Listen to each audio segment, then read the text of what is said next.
Hello and welcome to PFF Fantasy Football Podcast, Handcuff Running Back Edition. I'm your host, Ian Hartitz, joined as always by the one, the only, Dwain "The Rock" McFarland. Been a few days, Dwain. We tried to do a quote-unquote high-stakes redraft live stream together last night. Unfortunately, couldn't quite get it filled up, so keep an eye out for that one. Going to have many of those coming throughout the summer. But hey, man, it's Thursday. Ready to talk some handcuffs? Still a great day to be great. Yeah, I think folks probably came in and they just saw Hartitz as one of the people in the lobby, and they forget this. Like I don't even do that. Like I have a different name. I have a secret name that I use just so folks don't know who you are. I guess it wouldn't matter since we're probably going to stream that one live, but that's like on no, I don't want to stream that one live. Okay, look, good. I was going to tell you, I'm good with not streaming those live, and we just show them when it's underdog, and even like when it's $25 best ball mania. Yeah. I'm fine with that, but if we're going, you drop $350 to $2,000. I don't want to get sniped on a freaking man. So sorry, everyone. You can watch afterwards, but I'm not trying to get sniped out on $200,000 for a couple extra views. Love all of you, but you guys could imagine. But yes, so we are basically, as you guys all know, done with the team previews. So going to be doing a bunch of these podcasts here coming up, just trying to focus more on singular topics that still warrant heavy amounts of discussion. So today, going to be going through the handcuff potential of everyone throughout the league. You can check out an article version of this podcast over at pff.com and use code PFF40 to get 40% off a subscription. You can read that, read all of Dwayne's locked article content, all of our fantasy rankings, all that and much more. Again, that's code PFF40 for 40% off your annual subscription.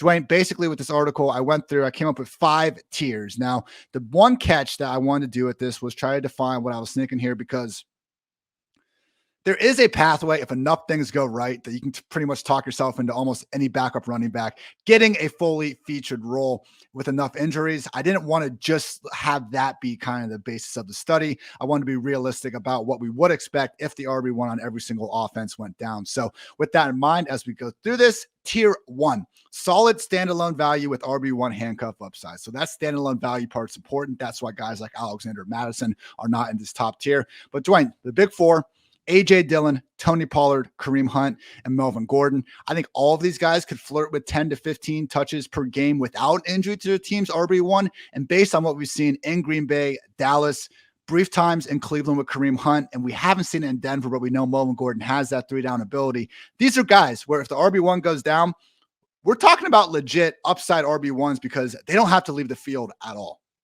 Yeah, I think this is the group. I mean, we'll talk about the ADPs as we go through them, but yeah, this is the group that, you get excited to target in fantasy drafts, especially if you would just went anchor RB. Maybe, right, you grabbed a running back in the first round, you came back, the value was just so great at receiver in the second round, great in the third round, and then maybe you decided, well, running back's dried up, I'm just going to take my tight end or whatever in the fourth round. And let's say you get to like round 6 and 7 and you've just got one running back on your roster, like, this is the list. I think this is a great article, like for people that are thinking about drafting that way. I mean, then we'll talk about the other tiers you have in here after this, but I think this is like that first level I look at, because a lot of the guys going ahead of these guys in drafts, Ian, they don't have the talent. They've just got the opportunity, right? And so you might want to still be targeting receivers or tight ends in that range if you're worried about the quote unquote dead zone. But these guys that you've got here, what I love about a lot of them is they've also got that talent. So they can give you, to your point, that value no matter what. If you just got to plug them in your RB2, you can probably live with it. If your wide receivers are all badass and you got a good tight end, maybe you already have a good quarterback too. But if something happens to the starter, man, the value that you get, like, it can be league winning. I know league winning gets thrown around a lot, so I won't try not to say it again. But like, when you talk about Kareem Hunt, like, I just get so excited. Dude, I've been getting more and more Kareem Hunt on underdog every single draft I do, basically, because he's going RB31 right now in ADP. Like, look, over the past 2 seasons, even working as the clear-cut RB2 behind Nick Chubb, he's been the RB23 and the RB22 on a per-game basis. There have been whispers out of Cleveland that maybe Hunt could be traded. I don't know why he would be released. I don't even know really why he would be traded on this affordable enough of a contract, but let's say he does. Like, Dwayne, you've thrown it out there. Kareem Hunt to the Bills. Like, we've talked about the Rams. Like, I don't see really much of a situation unless, like, what, he gets traded to Indianapolis, which just makes like no sense. Like, of the teams that make a little bit of sense, I don't see how Hunt is falling even further than the RB31 spot he's at now. Out of everyone in this top tier, with their kind of ADP baked in, Kareem Hunt is consistently the guy I'm most excited to hit draft. Yeah, and I mean, people forget, like with Hunt last year, he played with injuries. So there's a few things going on, right, with Hunt. Now, people are worried about Dearness Johnson. Obviously we know there's a time split, but think about Kareem Hunt last year. You had to spend a 5th-round pick on him. It's really not that different this year. Plus, you have the upside of a potential trade.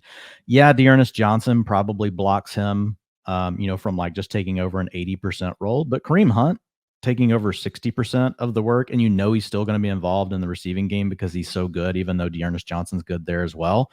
Like, it's just, in this offense, it's also going to be willing to run. I don't see the downside in Kareem Hunt in round 7 or 8.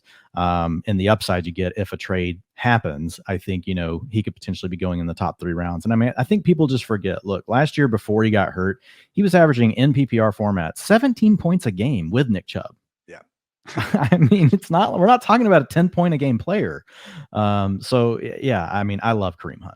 And I think you brought this up during our Browns preview, Dwayne. Like, we could argue that Kareem Hunt's upside with a Chubb injury is higher than Chubb's upside with a Hunt injury, because last year Chubb averaged 17.5 carries and targets per game with Hunt. Without Hunt, 17.6. And I even took off week 18 and week 17, the Steelers game, where we found out later that Chubb was playing through the pain a little bit there. So those numbers would be even worse without that. And that's because they just don't trust Chubb for better and for worse on pass downs. They bring in Dearness for that.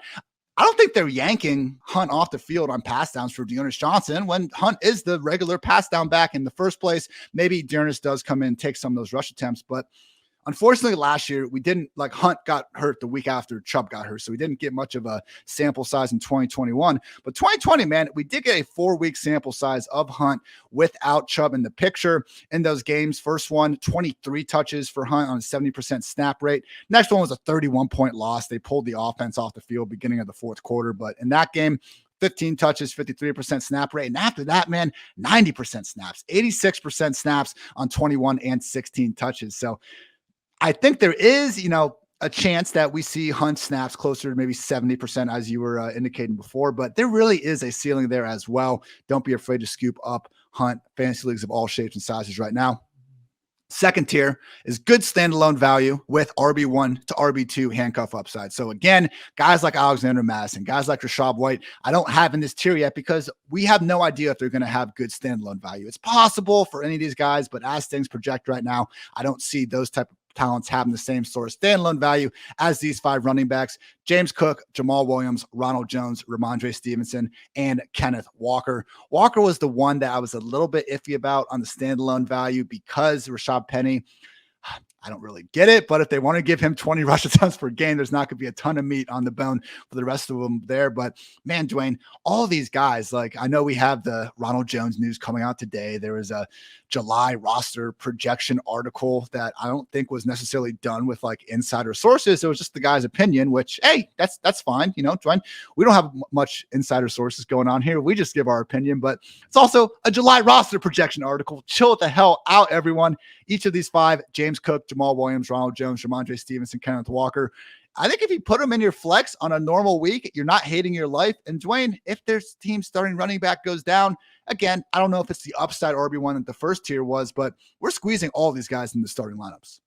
Yeah, for sure. A couple guys just real quick, like James Cook. I love clicking on James Cook, in drafts. Well, one, it's tough to get any of the Bills, Yeah.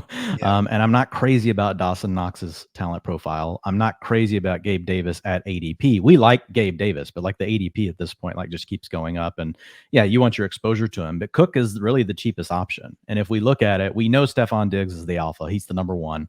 Like, he could have a 30% target share, right? That could happen. Yeah. But after him, like, there are enough questions with Davis, with Knox, with these other guys, Crowder, that it could be a really good, there's a really good chance that all the rest of those targets are just spread out across all these guys. And in that case, like, we could see James Cook get to like a 15, 16, 17% target share.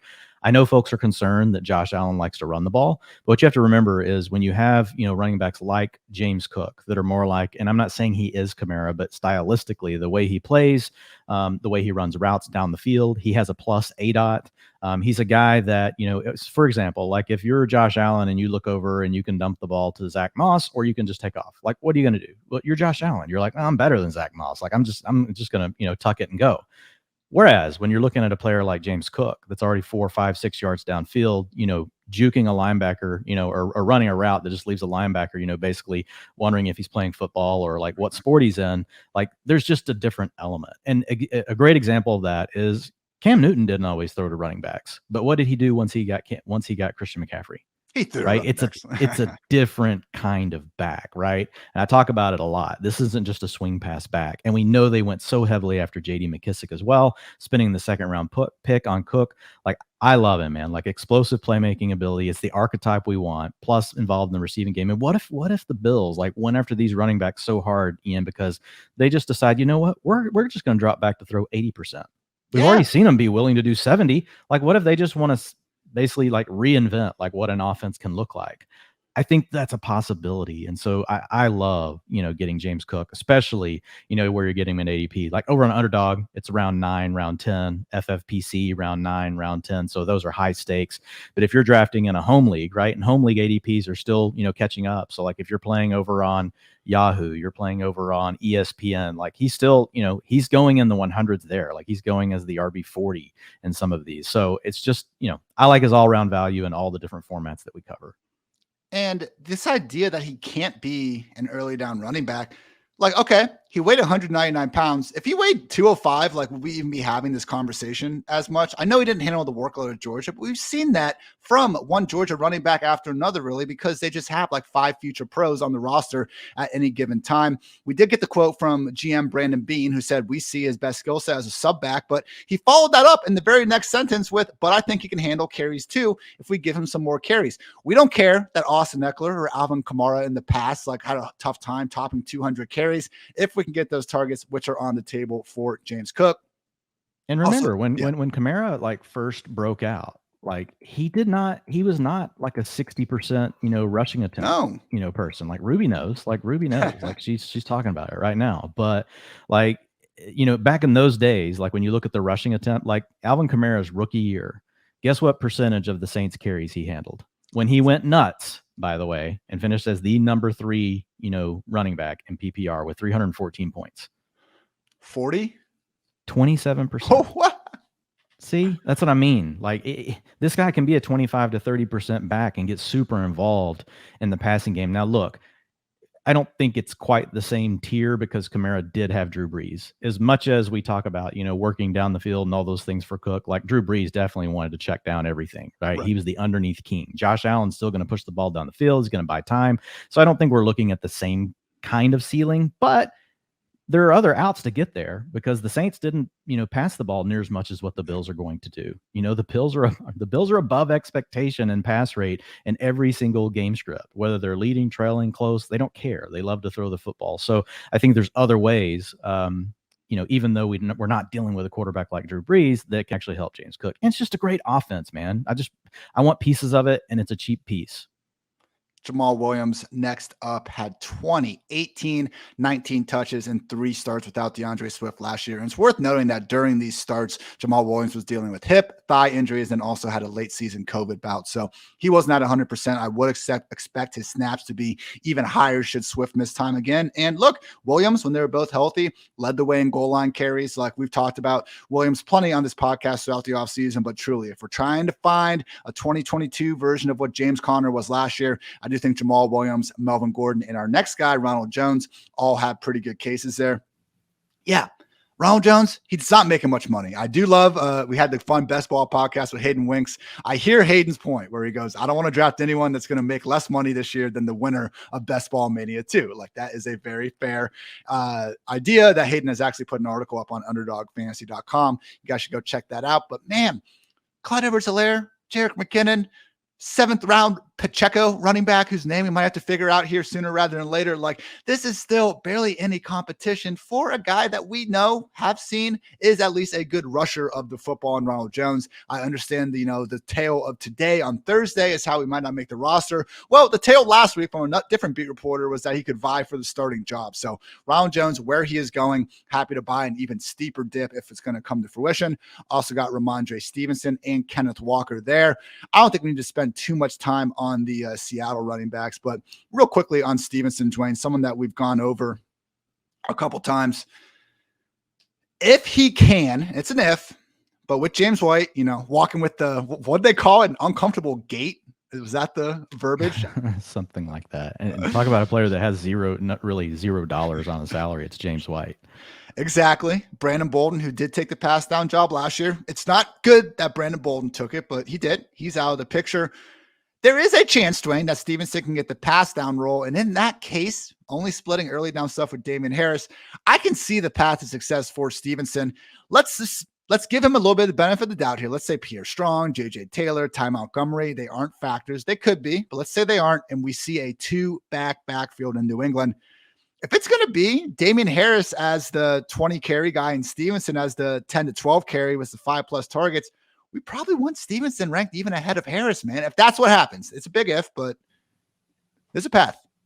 Yeah, I mean, and Stevenson, he's definitely flashed like an explosive rush rate, a lot of different things.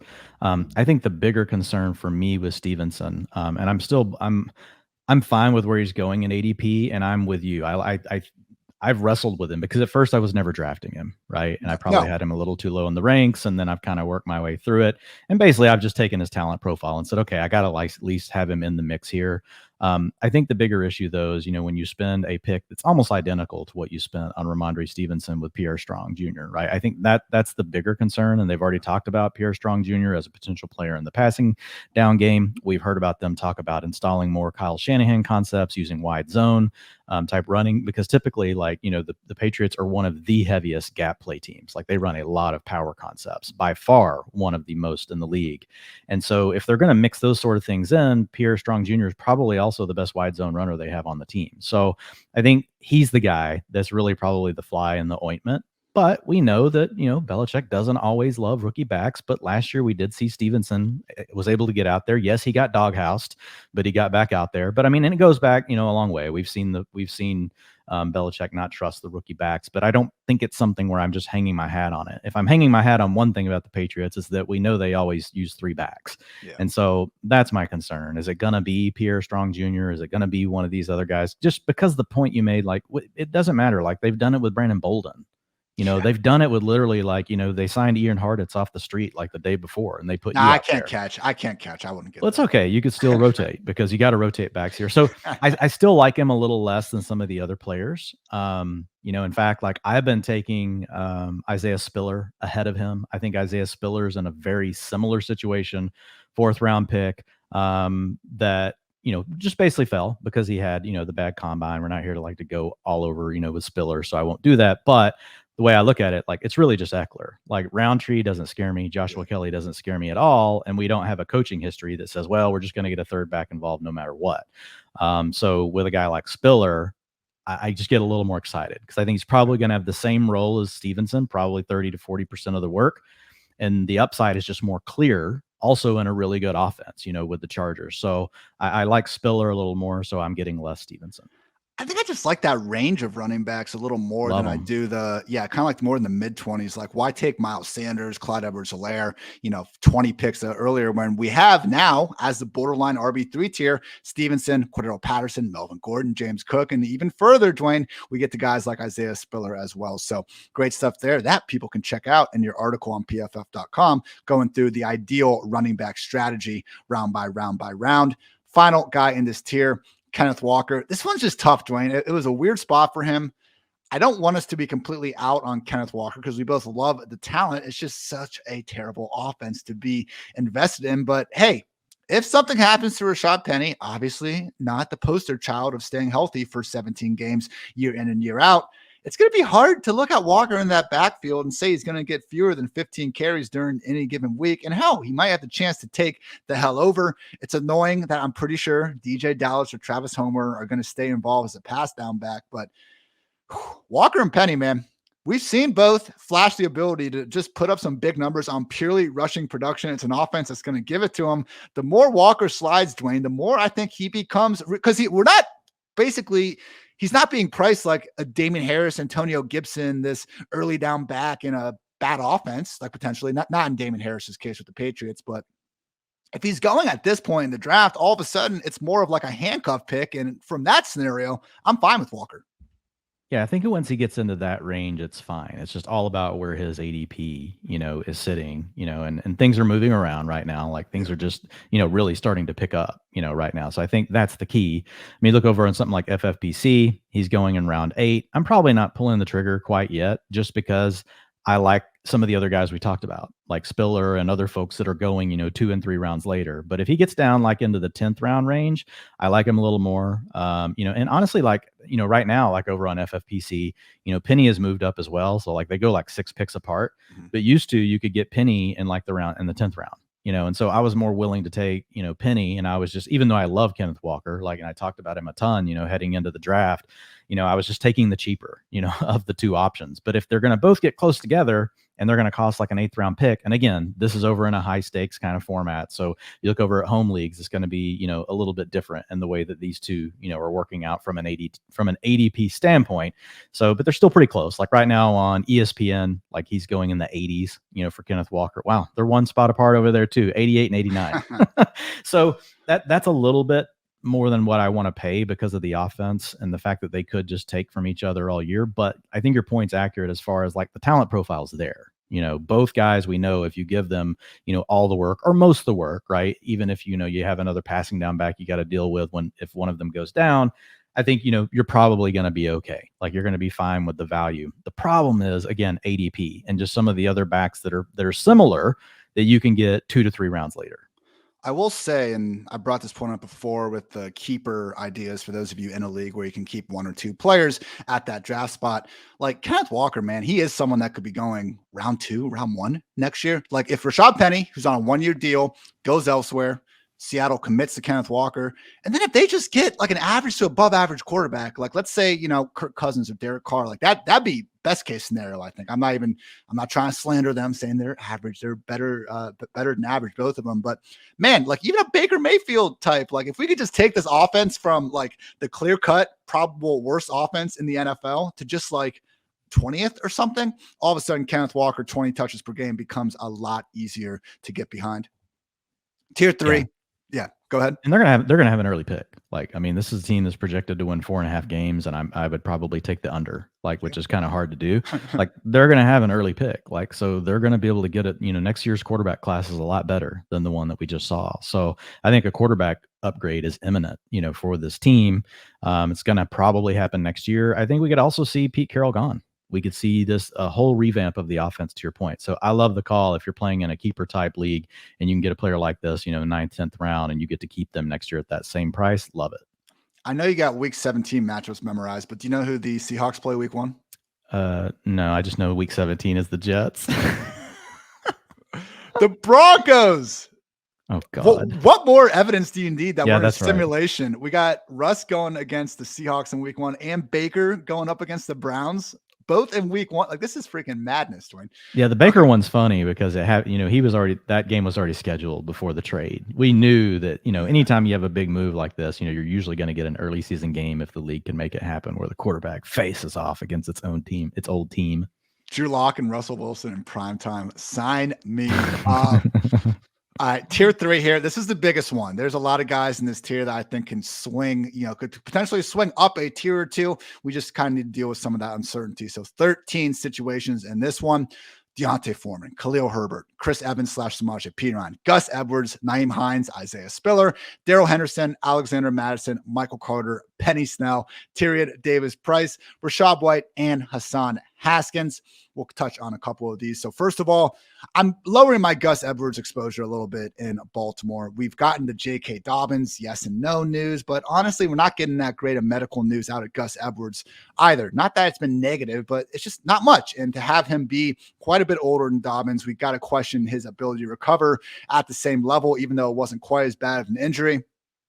I've already gotten some Gus Edwards exposure in the 50s. He's not killing your draft to take, but for now, I'm just hesitant on him. They do have Mike Davis there. If anything, Dwayne, I do think this could be kind of reasons to believe Baltimore could actually have to pass the ball more this year than we're expecting, even though they've spoken about it otherwise. Let's talk about the Panthers, though, a little bit here, because a lot of people, we send out our lovely running back ranks to take a look at Christian McCaffrey. They say, it's not me. I'm not doing it this year. He's just going to get hurt.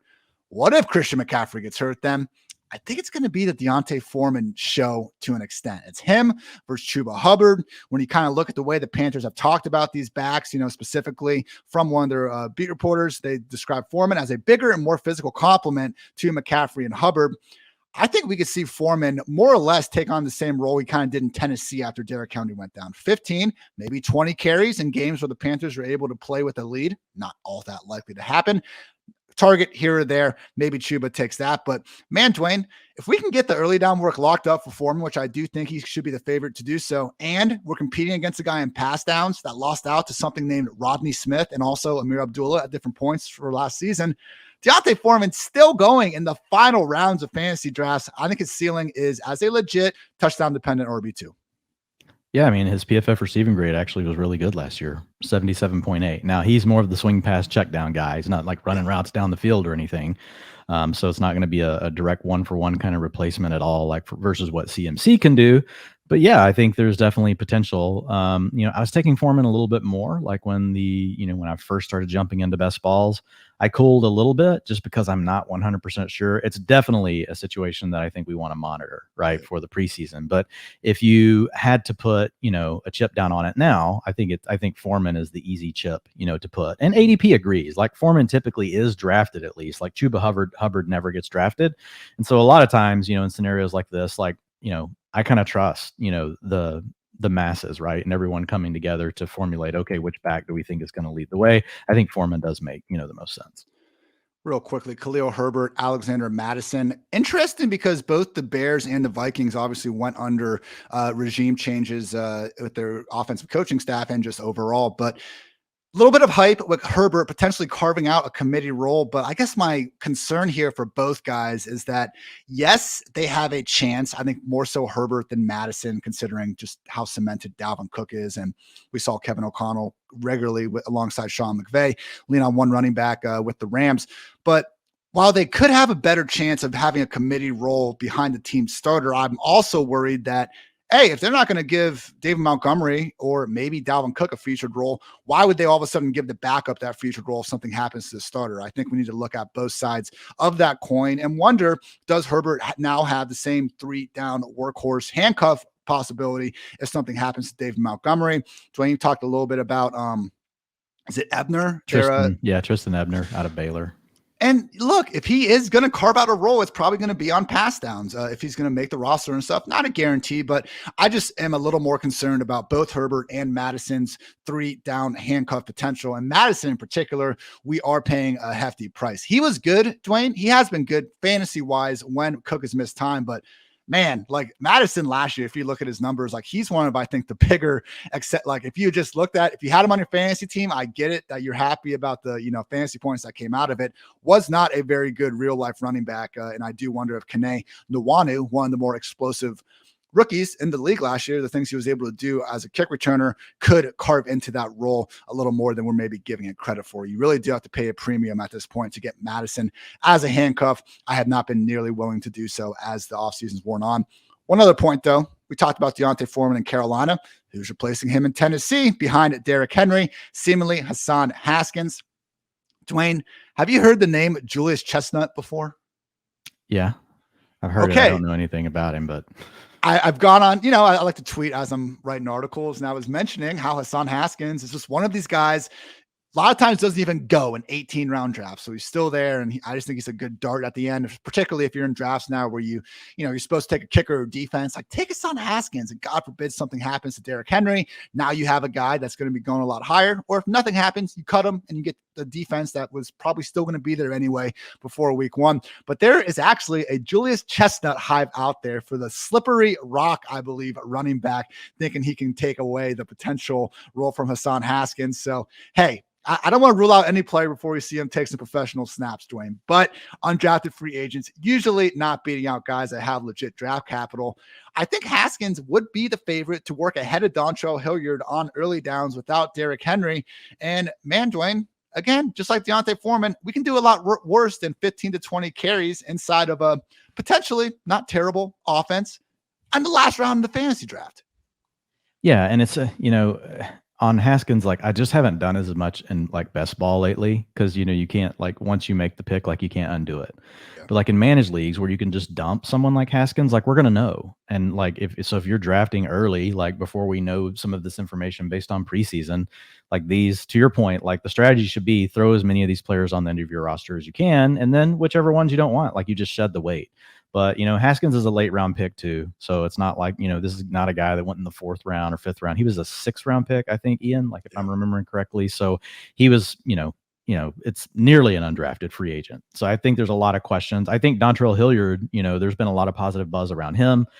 He's, if you get a situation where Derrick Henry goes down, I think Hilliard's going to be involved in the passing game anyway. But if you have a situation where, Henry goes down, Hilliard's role is going to expand some, right? And then one of these other 2 players, or maybe all of them. I think that's the one thing that's also just kept me a little bit, more afraid, with Haskins, other than the fact that a 6th rounder could get cut, is just the fact that, most likely they're just going to spread it around across 2 or 3 players, if we get a situation where Derrick Henry's gone.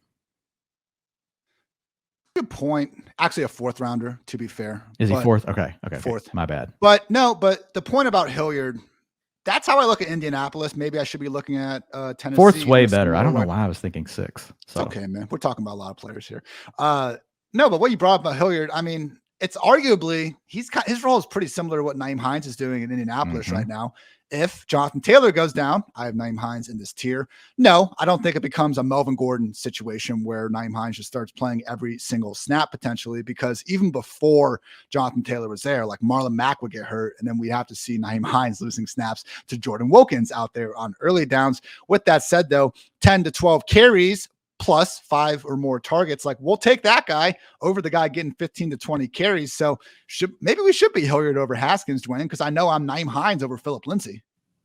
Well, I think with Haskins, to your point, the upside is still that if there were to be a back that they on the team that they just decided you're going to get Derrick Henry's role and we're just going to keep doing what we're doing, I think the only one we could give it to would be Haskins, right? We know there are a lot of these other scenarios, but I do think the upside for Haskins is the biggest, because he fits the profile they like, right, with what they're doing with Derrick Henry. Kind of like what we saw with Foreman. But remember last year when Foreman first took over, like it was a big committee. It wasn't until later in the season, that he had some of his bigger games, for the Titans after Derrick Henry was out. It didn't happen immediately. But I think, to your point, Haskins, if we had to pick one, he's the one that best profiles to be similar to Derrick Henry. And a 4th round pick is a lot better than a 6th. With Hines, just real quick, because I had a little bit of pushback when I put this lovely article out there on the Twitter webs. Double-digit carries in just 4 of his 68 career games, including playoffs. He's averaged 70.5 rush attempts per season throughout his career. I heard the Frank Reich quote. He said, if I was a fantasy owner, I consider drafting Nyheim. That's great. Look at week 18, man, when they were losing to the freaking Jaguars. Like, this was the sort of game script that should really help Nyheim Hines. 9 total snaps, just 2 touches. We saw, like, Dwayne, we were cursing Frank Reich like the entire first 5-6 weeks of the year because Jonathan Taylor legit was not getting all the every down usage that he deserved.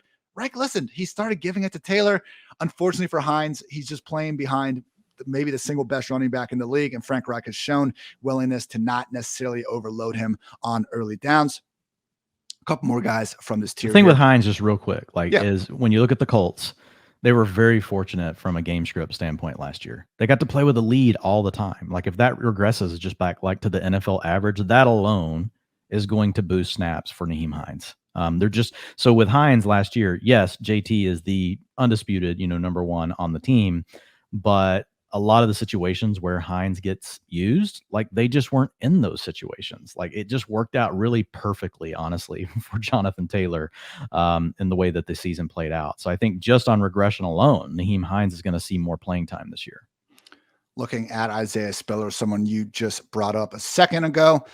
Last season, Justin Jackson had 1 spot start in place of Austin Eckler, got a 73% snap rate, 11 carries, scored twice, also caught 8 passes for 98 yards. Now that he's a free agent, it does seem like Spiller is the favorite to take that role ahead of Larry Roundtree and Joshua Kelly, who you provided just, some pretty hellacious stats, Dwayne, about just how bad they have been during their short time in the league. The reason, though, why Spiller is not in an above tier is because Kelly Jackson, Roundtree last season, they all combined for just 137 carries and 33 targets. So that alone, if we could get all that, 100% of that over to Spiller, yeah, I think he could have some standalone value. I think it's unlikely to expect him to completely displace Roundtree and Kelly, though. And for that reason, I look at him more so as a better handcuff. But with that said, the range he's going, that's fine if he's just a handcuff.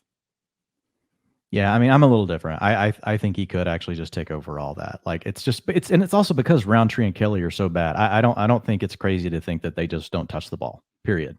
I mean, they've seen them long enough. Like, the explosive play rates are super low for both guys. They don't cause missed tackles. There's just not a lot that they do. And really, Spiller is just a much better comp to, what you can get out of Eckler. He's a true every down back. With those guys, they were kind of mix and matching parts, to see what you could get to try to make up for Eckler. Spiller's profile is a back that all around, average more yards per game than any of these other backs, over his career that came out in the draft this year. And that goes back to whenever he accounted for a large portion of A&M's, yardage and touchdowns, even as a rookie, even in his freshman season. So, he broke out early in college, still a really young player. He has the every down profile. Kelly didn't ever have an every down profile. We never had an every down profile with Roundtree. They were basically drafted to be bangers that could maybe help relieve Eckler. I think with Spiller, they've got a much more diverse player that can actually take over Eckler's role, or they can substitute if he gets hurt, or they can sub him in and do a lot of the same things that they do with Eckler, which I think just makes a huge difference versus what we saw with Roundtree and with what we saw with Joshua Kelly. Darrell Henderson, I'm here on the Cam Akers bandwagon, guys. I'm happy to draft him round 4. If he's there in round 5, I'm hitting draft every single time. But if you aren't, where's the love for Darrell Henderson, man? Where he's going right now, again, has the same handcuff upside as a lot of guys. We saw what happened last year without Cam Akers. I mean, here are the Henderson snap rates before he actually got hurt in week 12. 94%, 68, 90, 66, 82, 88, 61, 60, 75, 81%. He was the RB11 in expected PPR points per game during the stretch and RB15 on a per game basis. Like, that is a fantastic handcuff floor to fall back on. Sony Michel, we saw the same thing when he stepped in there. So most recent sample size in the Super Bowl, it was Akers 37 snaps, Henderson 21 snaps, 13-4 carry lead for Akers, 4-5 targets lead actually in the favor of Henderson. So Dwain, I do lean towards it more being the Akers show, but again, just for the handcuff value alone, I think Henderson is perfectly fine as like the RB45 right now. Yeah, and I think most likely we're still going to see Henderson involved. Like, we don't know how much, but he's going to be out there. I don't think it's going to be 80% Akers, right? It might be like 60, 25, and then somebody else getting a little bit. So he can give you the spike week upside, but the biggest thing is what you mentioned. He plays in a great offense. In the Rams, it's the AFC and the NFC West. You're going to have to score points. Henderson to me is one of these guys that I'm drafting him a ton. I've got him in the same tier, honestly, with Ramondre Stevenson and Ronald Jones and a lot of the other guys we've already talked about. He's in drafting, he should be in the same tier as those guys. But people do let him slide. He goes close to those, but he is a name that you'll see slide down the board quite often. And I just don't let him go by. I'm like, okay, fine. Nobody wants Darrell Henderson. I'm taking him. And he's going past the first 60 wide receivers on Underdog. Again, that's why as much as you guys can follow what Dwayne's trying to preach in his quarterback, running back, wide receiver, tight end strategy, that's what a lot of it comes down to. It's just kind of knowing the right spots of the draft where we can draft guys like Darrell Henderson and feel better about the receivers we're taking maybe earlier at different points. Another running back going right around this range is Michael Carter. 144.6 spot ADP. And Carter, Dwayne, was someone that we were really high on before the draft, and they added Breece Hall. Now, obviously, that hurts Carter's. Carter's not going to finish as an RB2 or anything as long as Breece Hall has anything to say about it. But if you look at his rookie season, man, overall, PPR RB29 had 6 finishes inside the top 24. They gave him a 70% snap or more role on 3 separate occasions, and he had at least 15 combined carries and targets in 6 games. They were willing to feature Carter as a 3-down back for stretches of last season.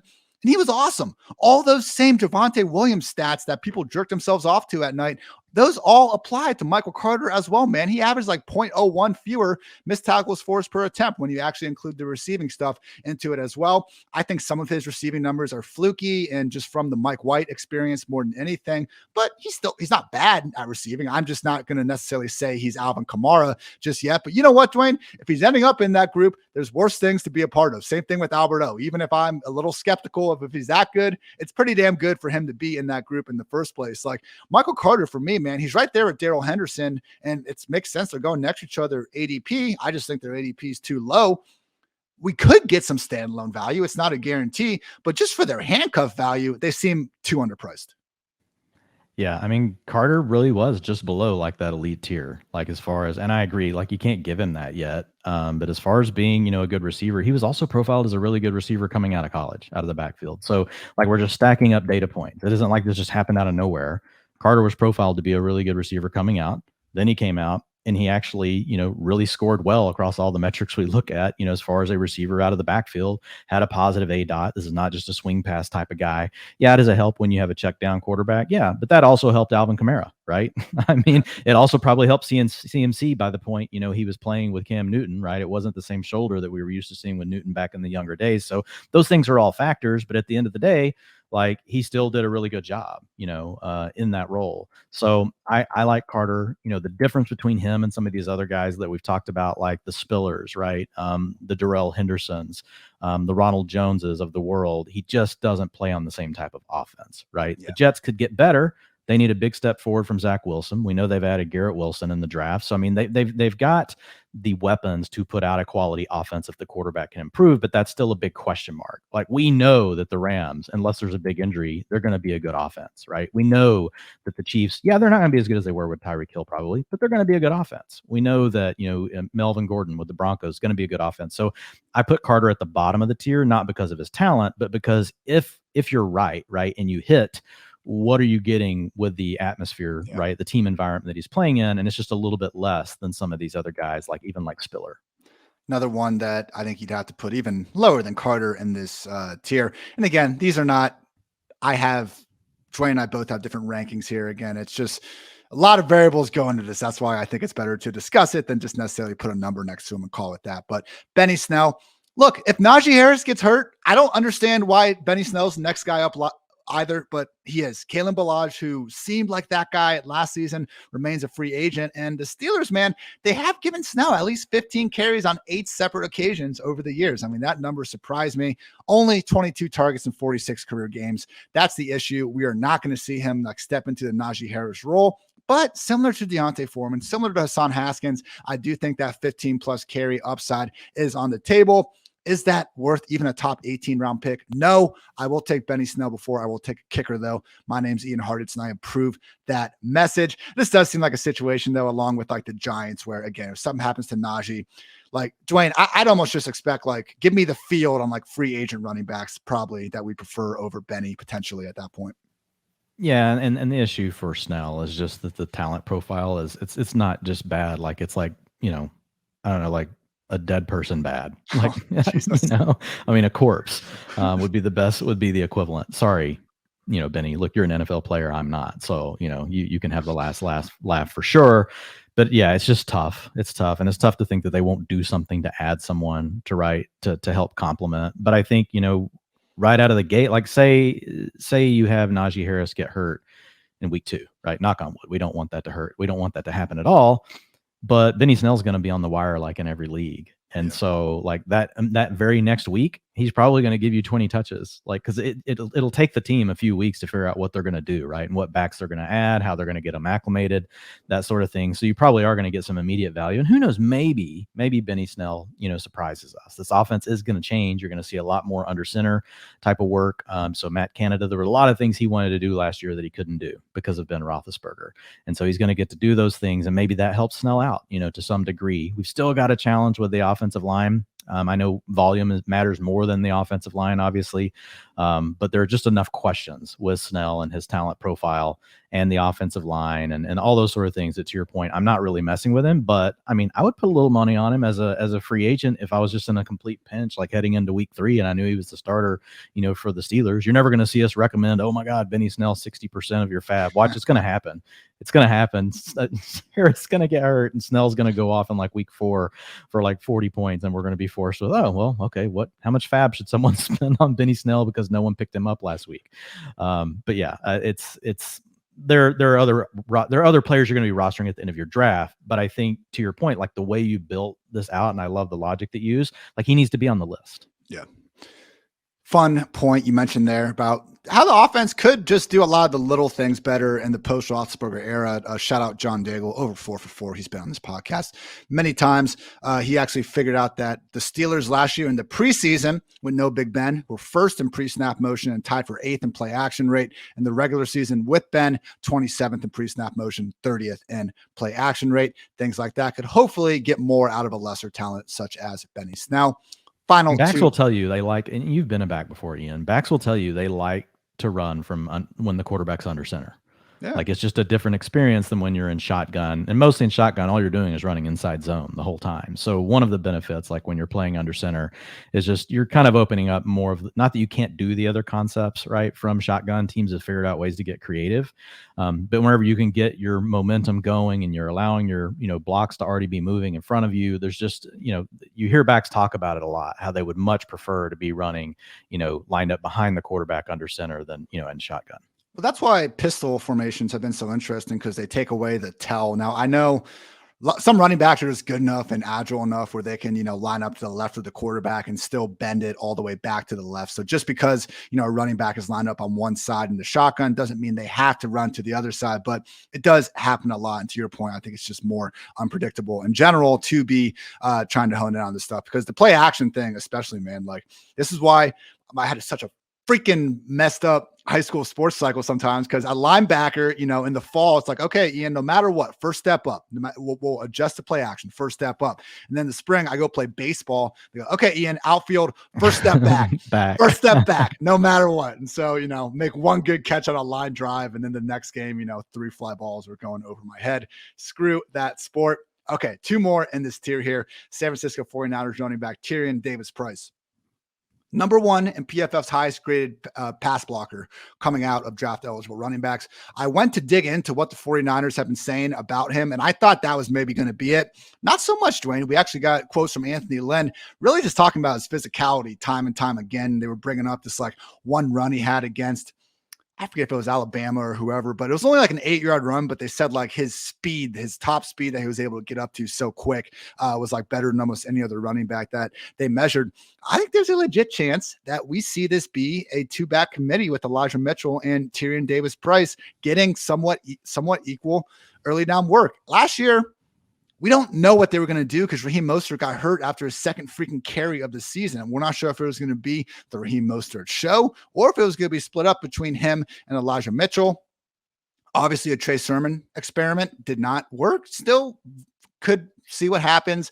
We have JaMychal Hasty there. We have Jeff Wilson there. Kyle Juszczyk is always there if they just really don't trust anyone else. But man, I think the reason why TDP is this cheap is because we got burned on their 3rd round pick last year. But man, Dwayne, we still have a 3rd round running back going to Kyle Shanahan. Like, let's not let a 1-year sample size completely distract us from Tyrion Davis-Price, especially given that, at least in terms of theoretical 3-down ability, we know they're not going to throw Elijah Mitchell the ball. I think they could with Tyrion Davis-Price if something happened to Mitchell. Yeah. Tyrion Davis-Price should be drafted in all leagues, all formats. And a lot of home leagues right now, he's going undrafted. He's a guy that you can get in round 15 or later. So make him your last pick. That's, if we can give you one tip right now, if you're going to be drafting in any sort of league like that here soon, just make TDP your last pick. I mean, you hit on all the salient things that I would hit on. Also, Evan Silva a couple of weeks ago was talking about Tyrion Davis-Price. I thought he made a lot of good points. I went on their podcast with them earlier this week, and we were actually just talking about all the running backs, and we discussed TDP again. And again, a lot of the things that you said, but if you go back to last year, the other part of this, right, that's the wild card is, it wasn't like they didn't want Trey Sermon to succeed. Like, he just didn't. And Trey Sermon was really meant to be more of that inside kind of banger. And that's really where Evan's coming from, is he thinks that Tyrion Davis-Price is actually drafted to be what they hoped Trey Sermon would be. And Elijah Mitchell is more, the speed, the jet back, And so I think there's a real possibility that scenario plays out. And to be honest, like if I'm taking one of the two in drafts, again, don't hate the player, hate the ADP, I'm taking Tyrion Davis-Price over Elijah Mitchell. I think there's a really good chance Elijah Mitchell's not the featured back, right? And I don't think it has to be a stretch to say that yet. Like we've seen such a track record with Shanahan. It'd be one thing, if he's just stopped drafting these running backs. But when Elijah Mitchell has the season he has, and then you turn around and spend a 3rd round pick on Tyrion Davis-Price, which most people in the NFL thought was a reach, by the way, like you didn't have to do that. Like you could have taken him later. That lets you know they fell in love with this player. And they wanted to make sure that they got him. Now they fell in love with a bad player last year that, burned a lot of us, and Trey Sermon. So there's still a chance Tyrion Davis-Price just isn't any good, and that helps Elijah Mitchell out. But at the end of the day, right now, all we have is the draft capital. And we know that they continue to use these picks, and we know that they're willing to rotate backs. We also know that, Shanahan can be super fickle, man. Like he can change his mind, like, on a whim. Like Elijah Mitchell could come out and be good for 2 weeks, and all of a sudden he's benched in week 3. There's just crazy stuff that goes on with this team. I love TDP, one of my most rostered backs. Maybe Mitchell was the best running back when Jimmy G was under center, and now to complement Trey Lance, they like someone that's a little bit stronger between the tackles. A lot of different possibilities out here. I am with you. Versus ADP, give me TDP. Last one in this tier, Rachaad White. Feels like a trap here, Dwayne. This feels like the talented rookie who got good, not great draft capital, who is clearly behind a starter who we just talk ourselves into, even though no football has actually been played this entire time that Rachaad White's stock is going up. I understand Leonard Fournette reportedly showed up at 260 pounds, and the Buccaneers aren't thrilled about that because they just gave him $24 million to not be 260 pounds. But on the other hand, Derrick Henry shows up at 260 pounds, and we just talk about what a beast he is. Leonard Fournette shows up at 260, and we just assume he's completely being a fat ass about it. So I know we got burned on Eddie Lacy in the past, but when I see Leonard Fournette, man, I see a running back that, like, who cares about the weight when we have Byron Leftwich's word that he doesn't want him off the field, man. Everything that Fournette can do with Brady, there's a reason why he was on pace to lead all running backs in receptions last year. Not because he's Austin Eckler good or anything, but because he has that mind meld with Tom Brady right now, and they committed to him financially. If it's a pure handcuff upside pick, that's fine. But I think the idea that Rachaad White's going to noticeably and meaningfully eat into the pass down work in year 1, that's where I draw a line a little bit, man, because it's not just Fournette. Like, where's Keyshawn Vaughn in this? He was getting legit playoff snaps last year, and I've seen the RAS scores, guys, but man, how is this not a little bit concerning when, we just talked about how Tyrion Davis-Price is being seemingly as cheap as he is because we got burned by Trey Sermon. Did we learn nothing from Keyshawn Vaughn a few years ago? And now we're just saying, oh, no, he was an objectively worse player. They took 15 spots ahead of Rachaad White for some reason. They messed up, and it'll be no different because we're having to pay a premium to make that assumption. And hell, man, Giovanni Bernard was keeping Fournette away from the pure pass down work for a good portion of last year. Again, White with the theoretical 3-down skill set, the size, the receiving ability. Okay, out of all these backups, I agree he holds the most handcuff value.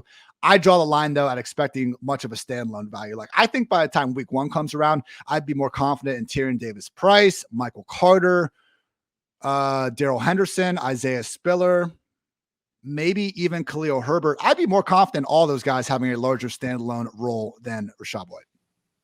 Yeah, I think that's fair. I think the thing with White, where it is very different than Keyshawn Vaughn, and it's not just like hindsight. Look, the Bucs reached on Keyshawn Vaughn. Like, everybody knows that. But Keyshawn Vaughn just didn't profile like in the things that we look at. Like, he didn't really profile as a good player. Yeah, draft capital matters the most, but like when you put the whole picture together, Rachaad White grades out a lot better than what Keyshawn Vaughn did, as a rookie. And to your point, like, he has the every down skill set, and there's just enough doubt with Lenny, right? With the weight thing. Like, I definitely don't like the Leonard Fournette weight thing. Like, I'm buying the ADP dip as it's like happening right in front of me. I'm like, okay, fine. You want to give me Fournette in the middle of the third now because, he ate an extra hamburger. Okay. I'm doing it, but it's not that I like it. Not ideal. I'd still much rather him show, because here's the thing with Fournette, and I'm not a psychologist, but he's one of these players that, he's definitely had some issues, as far as being able to, as far as work ethic and things like that with his coaching staff. So, some people are just wired that way, Ian. Like they work really hard and then like they get a chance and they kind of want to take a breather. And Fournette could just be one of those players. Again, I'm not a psychologist. I'm not saying that's him, but the weight thing is enough. Like it's just enough of I think I just get triggered by Fournette because, I was, going to in a spot to win a huge DFS payday one time, and he pulled his helmet off, on the field and got kicked out of the game. Like, and I think like it was like less than 1% of the field had Fournette that day, and it was one of those deals where I like had him in every build I had. And I was sitting there going, yes, it's one of those where my wife's like, what are you cheering about? I'm like, look at this, and you're like, at all the money. And you're like, I should have never showed her that. Cause at the end of the night, she's like, show me your screen again. And you show it to her. It's like $12. Like, yeah, it was, it used to say like 25 grand. Now it says $12. So she doesn't listen to me anymore after that day. She's like, just let me know when you win the money. But anyway, so that's amazing. so yeah, but with White, it does come down to the talent profile, what we saw in college, how well he was able to demand targets. I think it's within the realm of possibility that he could carve out some of the passing down role. I'm not saying it's going to happen. I'm with you. Like if you asked me, hey, I got to pick in this tier, Dwayne, I'm looking at that you got Melvin Gordon, Ronald Jones, Ramondre Stevenson, Isaiah Spiller, Rashad White. I got to pick one of them to start week 1. Rashad White's last. He would be last. Like I would be like, find a way to not start him. I feel much better about all the guys I just named as far as having a week 1 role. But ask me what that might look like in week 10. Like it could be different, right? And so it's about you're getting access to the Bucs offense. You're getting access to a 3-down profile. You're getting access to a player that could theoretically, he was such a good receiver in college, carve out some of the passing down role. So I think there's a lot of outs for White, but to your point, if you're just looking at week 1, you got to be really careful with a guy like Rashad White. Based on the offense, and again, this is why it's a tricky study because we can't just look at every single running back and say, give them 25 touches and who's the best, because we can't expect every running back to get the same workload. If we took everyone this tier though, and we said, hey, in your offense, you're getting 25 touches, you could argue that he's at the top of it just by being attached to a check down artist like Tom Brady. Not that Brady doesn't do more. I'm not sliding him, but he throws the ball to the running backs a lot. All right. No, that's that. Yeah. With Brady, what's crazy is like his ADOT is actually really good for his time to throw. Like the dude gets rid of the ball quick, so people think he's checked down, but really, like he's still getting, his ADOT's still up over an 8, sometimes like at a 9. But to your point, it's all about the offense, and that's what people are betting on. And the tough part with White is a lot of times on drafts, and this, you've been drafting, he goes ahead of every player we just named. He's the first one to go off the board. So the way I handle White as far as exposure goes, especially with best ball, I'm only taking him at ADP or below. Typically, just because people are reaching for him so much, and I can still get the other players that I like. So he's a player I have a lot of exposure, to Rashad White. So it's not like I'm underweight on him, but it is a scenario where people, they get super excited because it's the Bucs, and rightfully so, because to your point, if we had to name all these offenses and everybody gets 25 carries, he's going to go to the top of the list. Tier 4, we got 5 groups here. Combination of shaky standalone value and middling handcuff upside. Not only are we concerned about what they're going to give us week to week, but also even if an injury happens, I'm not overly convinced any of these guys would necessarily leap into even the top 24 at the position. Miami Dolphins running back Raheem Mostert, 1 year, $3.1 million deal. We don't know even if he's going to be able to beat out Sony Michel, though. Myles Gaskin is still there. Chase Edmonds should be the leader of this. I would think based on Mostert's age, based on the 49ers reluctance, and now Mike McDaniel himself, their reluctance to overly feed him when he was healthy over the years. I just don't know that Mostert, whether Edmonds is healthy or not, is ever going to be more than around a 10 carry per game type of back. New Orleans Saints running back Mark Ingram, 33 in December. Saints have already been kind of flirting with different veteran running backs all throughout the offseason. I know he had the 85 and 72% snap rates in his first 2 games without Kamara last season. I'm just really skeptical they would sign up to do that again for like a 6-week stretch if Kamara gets suspended. Maybe if Kamara goes down, Ingram will get that sort of workload for a week or 2, but for an extended stretch, I'm just not confident at all the Saints would be willing to feature Ingram to that extent. Also, New York Giants running back Matt Breida. Right now, the next man up behind Saquon Barkley. And hey, if we're in a 23 round draft or something, take Matt Breida ahead of a kicker, because at a minimum, his value will be a hell of a lot higher than that should something happen to Saquon. But man, just seems like another situation where it wouldn't be at all surprised if someone like a Devontae Freeman winds up coming to town if he gets hurt, because we saw him in this offense with Brian Dable. Like similar thing with Raheem Mostert and McDaniel in San Francisco. We already saw Dable unwilling to give Breida the full 3-down role in Buffalo. I'm not sure why he would in New York.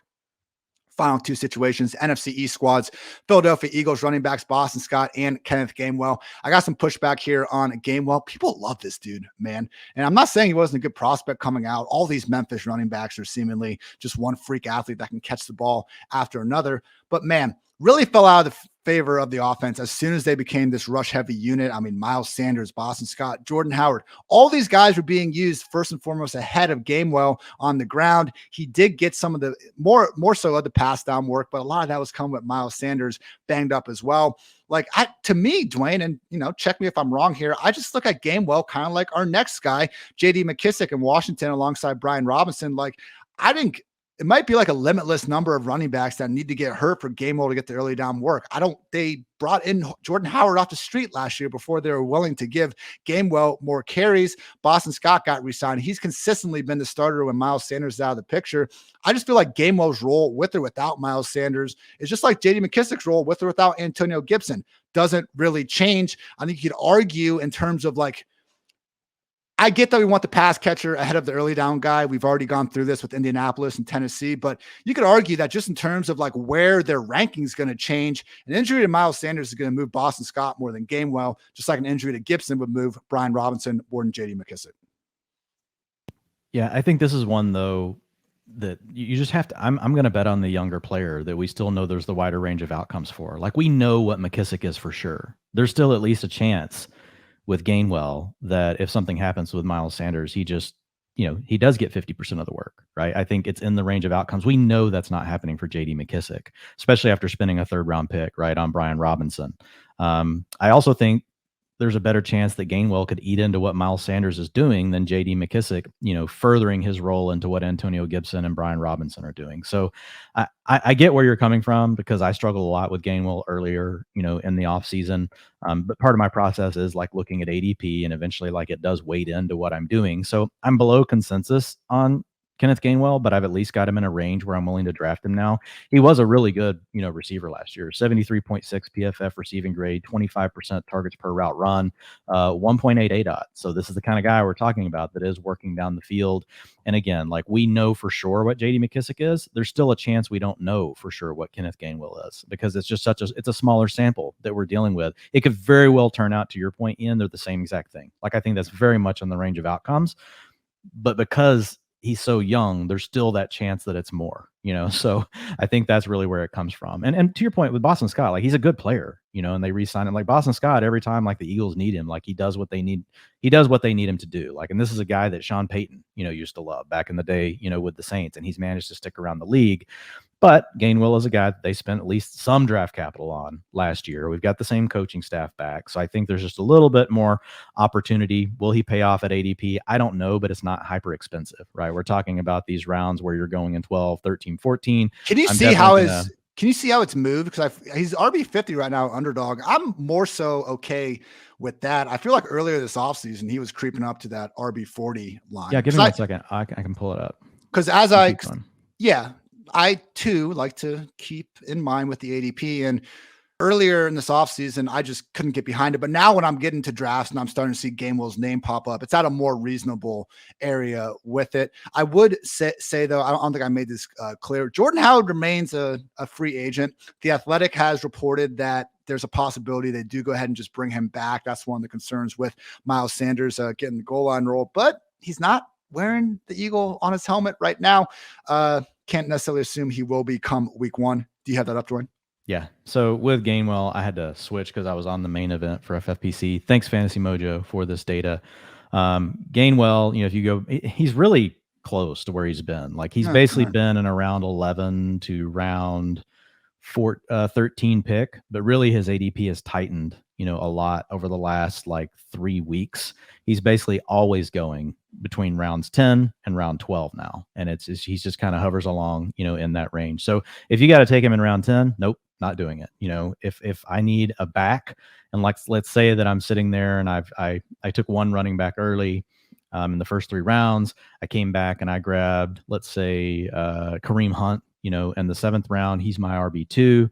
And let's say I managed to get Isaiah Spiller and Kenneth Gainwell's there, and I know I still need a 4th. Like, I'm willing to pull the trigger, like on Kenneth Gainwell. I'm just not going to take him ahead of Isaiah Spiller. Probably not going to take him ahead of even Rachaad White, even though I think, there's a better chance he could give you maybe a little bit of standalone value if he can take over the passing down role. Might be a better chance for him than Rachaad White. I don't know.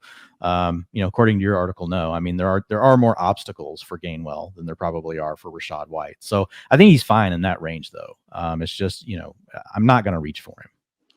Agree with me on Mostert, Ingram, and Breida in those situations. Ingram was the tough one, though, because they did pay him a little bit, and we do have those 2 data points from last season. It's just how much can he hold up, really, right? I mean, we're talking about a 33-year-old back. I love Mark Ingram. He's been a good player for a long time. He was a great player at Alabama. But I mean, once you're at 33 years old with the carries he has on him, like, he's at this point, he's doing the Frank Gore thing. You know what I mean? So it's, there's not a lot of upside, I don't think, even if he can stay healthy. And then you have the question of, can he stay healthy? And then the other point you made, like, they're probably going to add someone, right? Or they're going to let some of these other guys work in. So where I think, Ingram could give value is if we knew for sure all of a sudden that Alvin Kamara was going to be out for the first 6 weeks of the season. Then I think you could make a case, and we'd have to see who they sign, but we would know like what they're going to do with their roster. But at that point, I might think, okay, fine. I'm in whatever round, like round 14 or something. I'll throw a dart, at Ingram if I was super light at running back to see, maybe he can help me through the first few weeks. Yeah. But I have a hard time envisioning him being able to carry that for very long, maybe not even 6 weeks. Like, that would probably be a lot to ask, for a back that's that age. Even if we knew, let's say Kamara's suspension gets dropped, we know he's out for 6 games. Like, are we moving Ingram past like Isaiah Spiller and Darrell Henderson? No, and what's going to happen is the market's going to go there. Yeah. And then so all of a sudden, like, it's just going to be he'll just be like on our avoid. So if you're, and I have taken him at the end of some of these drafts. I have a couple times on more RB needy teams. So if you're gonna do it with Ingram, probably do it now sooner rather than later. That's the takeaway. Do it now while you can do it late on the right roster. But you shouldn't be trying to fit him on a roster. Like, you should be, man, how can I get Mark Ingram on this roster? And we know most of you are not doing that are listening to this. You're probably thinking, why would we ever do that, Dwayne? You're an idiot. You wouldn't. So just ignore the last thing I said. But I think, your point's the most accurate. Like, if you're on a running back needy team, you're at the end of the draft and you want to throw something at it, you can. Doesn't mean, it's not like a lock that you got to do it. But he's at least a player you have in the queue. All right. Tier 5, muddled pecking order makes it tough to assess standalone value or handcuff potential. These are the 5 teams that I just think we barely know which side is up at this point. So I'm not saying we need to completely stay away from these situations, but we really need to try to get a better grasp. We, as in me, since I'm the one freaking writing the article on these running back rooms before we're too confidently, trying to attack the pecking order. So with the Atlanta Falcons, yes, starter Cordero Patterson. Behind him, though, we can't just assume Tyler Algier, a 5th-round pick, is going to beat out Damian Williams, Quadri Allison, and some of these other guys. When Cordero Patterson missed time last year, it didn't just become the Mike Davis show. They rotated usually 3 backs during each and every opportunity they got. So, yes, if we find out for sure it's Tyler Algier, then okay, that's fine. And where he's going, kind of in the RB5 range, I'm not completely against it. I also wouldn't completely write off Dame Williams' chances of seizing that job. With the Cardinals, the Darrell Williams thing never made sense. I'm happy we're on the right side of history with that one, Dwayne. I mean, who knows? It's a veteran minimum contract. If he seals up the number 2 role behind James Conner, great.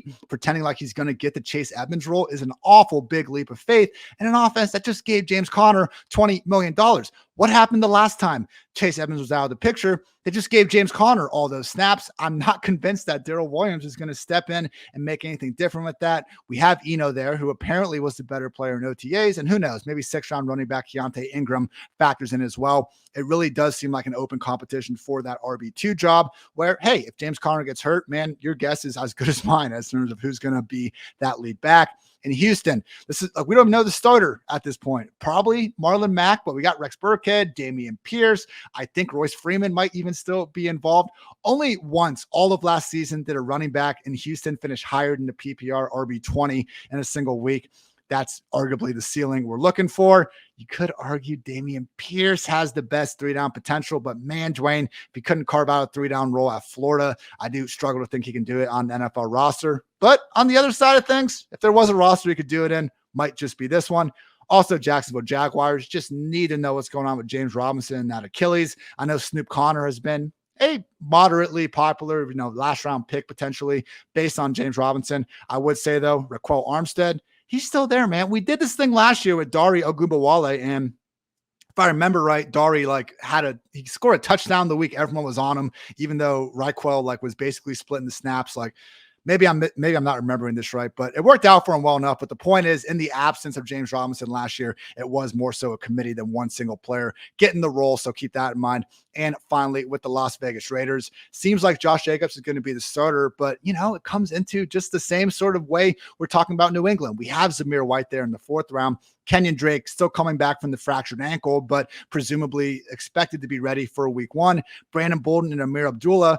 When these are the running backs you're adding in the offseason, that tells me you might want someone to take some of the pass downs away because of how, just kind of a specific one type of skill set those two guys are. Remember, the Raiders did not pick up Josh Jacobs' 5th-year option. Dwayne, I know some people look at that and they say, oh, he's not going to be on a team next year. They're going to run him into the ground. I kind of look at it like they don't want him on the team next year. I'm not so sure they're going to feature their offense through him. Yeah, I mean, so just a couple things on just two of these situations. We'll start with the Raiders since that's where you ended. I agree it's kind of cloudy, but and Brandon Bolden and Amir Abdullah, they could be factors because this is basically this is the Patriots, right? West Coast now, with Josh McDaniels. So, but I think there are more factors if someone's hurt, right? I think that most likely what we're going to see is Josh Jacobs play the Damian Harris role, right? He'll be the one punching in the touchdowns, probably handle 40-50% of the attempts. You're going to have Zamir White spelling him on early downs. And then I think Kenyon Drake is the do-it-all, jack of all trades back. Now, Drake is coming off of a serious ankle injury, probably won't be ready for the beginning of training camp, so we're going to have to keep an eye on him. But he has the profile we like. He's that pass-catching archetype. He's shown to be an explosive player on limited samples in the past. He wasn't as good when you just try to give him everything, but a back that could definitely be, a factor. So I'm fine drafting those guys. Zamir White taking the last round of a draft, Kenyon Drake drafting in the last round of a draft. I'm okay with them. But again, ADP is good on them. You're not having to spend, a 13th round pick on any of these players. So back to your, one of the best lines you have going is hate the ADP, not the player. And I think that counts here for the Raiders.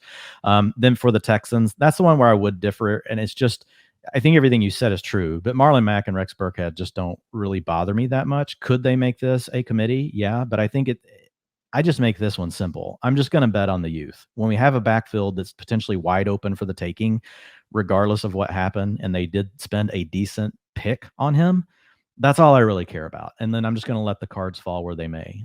So if you're in the 10th or 11th round, I think Pierce is in play. I don't have a ton of him, but I definitely want my exposure to him. So I would put him, a tier, I would probably place him higher, than this tier just because of, with Mac, it's tough because he didn't have a lot of carries last year. Obviously, when you're behind Jonathan Taylor, that will happen to you because Jonathan Taylor's a complete beast.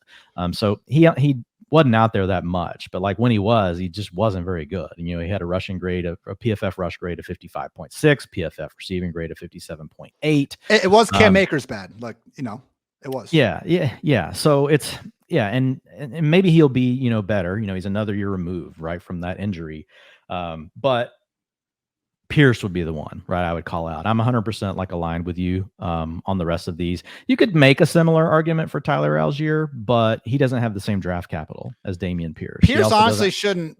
Honestly, I probably kind of just messed up this telling of it because Pierce being the top drafted Houston running back, I guess the main takeaway would it's just so much. It's such a muddled backfield, even but you're not worried about the other two guys. So the way I look at that is if you got two players on the team that aren't very good that we would never draft anyway, even if you told us they were the starter, we probably wouldn't draft them. Yeah. That's all I need. I'm okay, so you're saying there's a chance. We know that the draft capital, is there. like, so for me, Dameon Pierce really belongs, in my opinion. I think Dameon Pierce really belongs, and you could put him at the bottom of this, but like the way you wrote this out, I think he's more of a tier 3 guy. You know, well, he might just not even be on here. Standalone value. If we just think he's a starter, then he's not even a handcuff. Like, that's the argument. Yeah, no, I think you're right. He's not really a handcuff. But I mean, if I had to place him with some of the other names that are similar, like I'd probably be in tier 3. Okay. That is very fair. And I think the big takeaway here is don't draft Marlon Mack or Rex Burkhead or one of these other guys. I actually have seen that touted a few times. Like, just know if you're going to take one of these guys, make it Dameon Pierce. Please, for the love of God, do not draft Marlon Mack. I don't see the upside there, man. I think this could be a situation like last year where like Mark Ingram had 22 carries of week 1 or something crazy like that. And, this happens. We spend all summer going through all these teams and we're all fantasy football experts. And then week 1 comes along and, Kevin Ogletree and Zach Pascal are going freaking bonkers out there and 5 running backs get hurt. And we got to, pretend like we don't even know anything anymore. So don't draft. So the thing we want to watch for in Houston training camp, like the one thing like we want to really be listening for around Dameon Pierce is, scouring everything we can to see if he's getting the passing down work, in practices, and then if we see a preseason game, do they leave him out there on 3rd down? And none of these things are guarantees, right? It's really tough to read preseason. And, sometimes we get more actionable tidbits than others, but like, that's the thing, like we need to know, because if you're going to play in the Houston offense and you're going to have value on a team that's not projected to win very many ball games, you need the receiving role. Like if you're just the early down back in an offense that might win 5 games, like you shouldn't be on a fantasy team. Like nobody wants that. If you're going to draft anything off of a bad team, it needs to be the passing down back. So that's what we need to know around Dameon Pierce. Like if all of a sudden we hear Dameon Pierce is going to have the early down role, I'll just move him down the board. Yeah. Like I'll be like, okay, great. He's technically the starter, but he's not going to be out there on passing downs. Like that's all Rex Burkhead. Like then, maybe he eventually takes it over, right, as the season goes on, but if his ADP started climbing based on technically being the starter, which is just the early down back, like that wouldn't necessarily really be good news for Dameon Pierce. By the way, just got a small update from Ian Rappaport noting that James White officially on the PUP list. Also, Michael Thomas, Daniel Bellinger, and even CJ Uzomah, obviously different levels of PUP. Just because you're on the PUP list now is fine. You can be activated plenty of time before a season. If you do start, though, it's 4 games this year. Correct, Dwayne? 4 instead of 6. 4 instead of 6. So keep an eye on that. Wasn't Michael Thomas trying to say he was going to be ready for camp like just a few days ago? I think the word is that he's going to be full go at some point at some point. At some point. At some point. Famous awesome. Last words. So we basically don't know anything still. Okay. Basically not. Again, yeah, just the fact that we're still at this point so long after surgery. It really is. It's like, and again, I know we're not like trying to jump off a tangent, but like, Thomas, look, I acknowledge the upside still, but again, like I only take him past ADP. Like it's just weird. Like to be out this long, with an ankle injury. Yeah. It's just like, what happened? Like, did he really get ran over by like a tractor or something? And we don't know, I mean, and then the tractor backed up over his ankle again. Like, this is just wild. It truly is. But all right, everyone. Handcuff running back tiers. Again, pff.com if you want this more in an article form. Appreciate you guys tuning in as always. Dwayne, you have your quarterback and running back perfect draft strategies out this week. I can only presume that wide receivers and tight ends are next. Yeah, wide receiver is in, so being edited, and it'll be out tomorrow, and then tight ends will be out early next week. So yeah, it's some of the more fun articles, to write. You're kind of taking all the things that we've talked about and thought about, and player takes, archetypes, all these things, right? And you're putting them together, and you're thinking, okay, like, and the draft, right? The drafts that we've been doing, which is why they're so important, to help write stuff like this, and putting it all into like one actionable spot. Like, and here's how you think about it. So yeah, it's a fun article. Dwayne and I are going to give each of those an individual podcast episode, so keep an eye out for those. After that, we're going to be having another sort of positional preview. Got a lot of time before the season starts, bringing on some great guests. So, maybe try to check us on some of our rankings there. Also, we'll be having a lovely guest next week, one Ray G. He was on here earlier during Dynasty season. Truly just one of the more fun people I think to podcast with in the industry. We're going to be talking all things rookies with Ray G sometime next week. So make sure you guys check that out. For Dwayne, I'm Ian. Thanks so much for tuning in the PFF Fantasy Football Podcast. And until next time, take care, everybody.